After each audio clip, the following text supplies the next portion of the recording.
Rocky.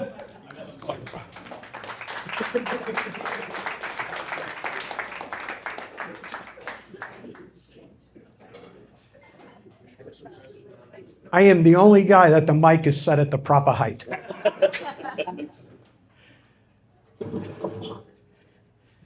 Casey, your wife smokes Newports? Yes. Be careful, she goes out to buy and make sure she comes back.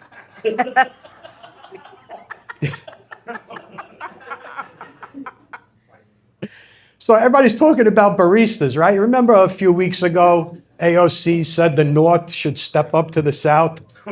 I think it could be a pay-per-view event. Could you imagine the radicals against the rednecks, the baristas against the bubbas? We got all the guns. They're going to come and throw rocks. Anyway, so Juneteenth yesterday, everybody had a Juneteenth joke. I've got one too.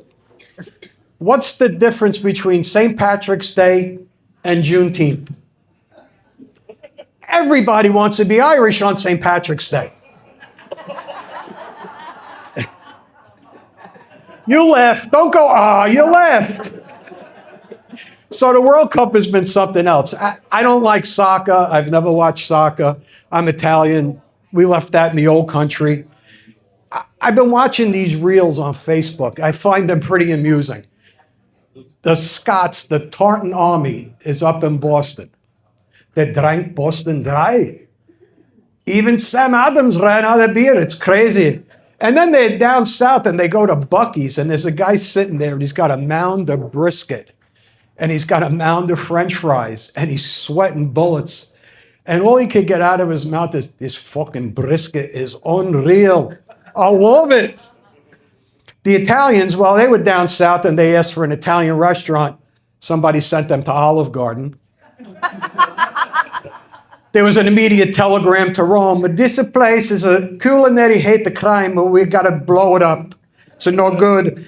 Then there was a Brit, and he was sitting there in front of this giant plate, a quesadillas, and he pulls it up and he's holding it next to his head and he goes, I can't believe it's as big as my fucking head. And I've got 3. I can't eat 3. But, you know, all of these things are funny. And the most interesting group of people is the Mexicans. They end up at a Taco Bell. And now, I know a lot of Mexicans. I don't know any self-respecting Mexican who would eat at Taco Bell. When asked why, the guy replied, yeah, I heard the song got off of the border, so I took off. So I grew up in the 70s, no cell phones. No cell phones, no pictures, no documentation. Lucky for Uncle Rocky, no indictments.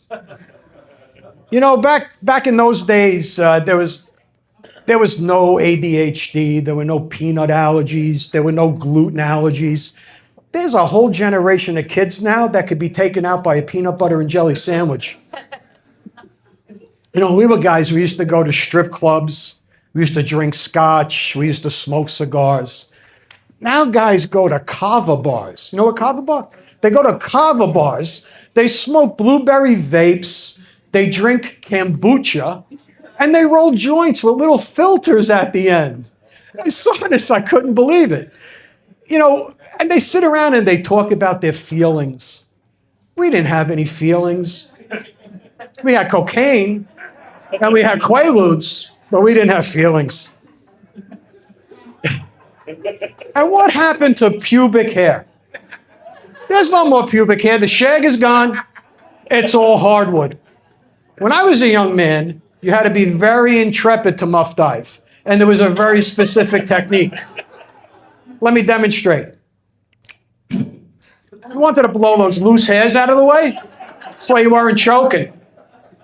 Now I still do the same blow, but it's to get the dust out of the way.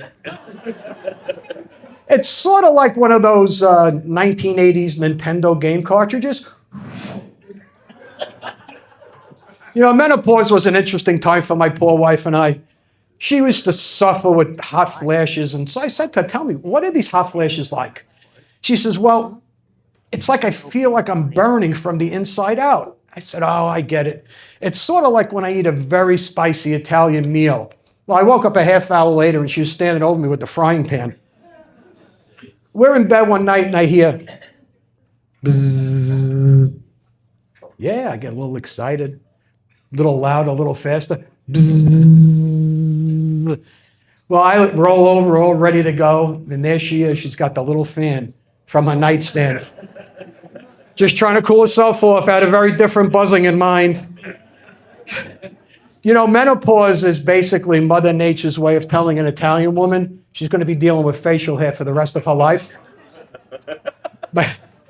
My grandmother, at age 70, had such a luxurious beard, she was asked to front for a ZZ Top cover band. Casey, you know this. Italian women talk incessantly. They talk to their friends, they talk to nieces, they talk to sisters. They just talk incessantly. They go a mile a minute. Now, I think about this, and it occurs to me that they can breathe through their ears, which blows out of the water that whole excuse of, I'm not sucking that because I can't breathe. All right, that's my time. Thanks, Charlie Foxtrot, for having us again, and thanks, Casey, for putting us on. Go Jews! You missed the whole thing.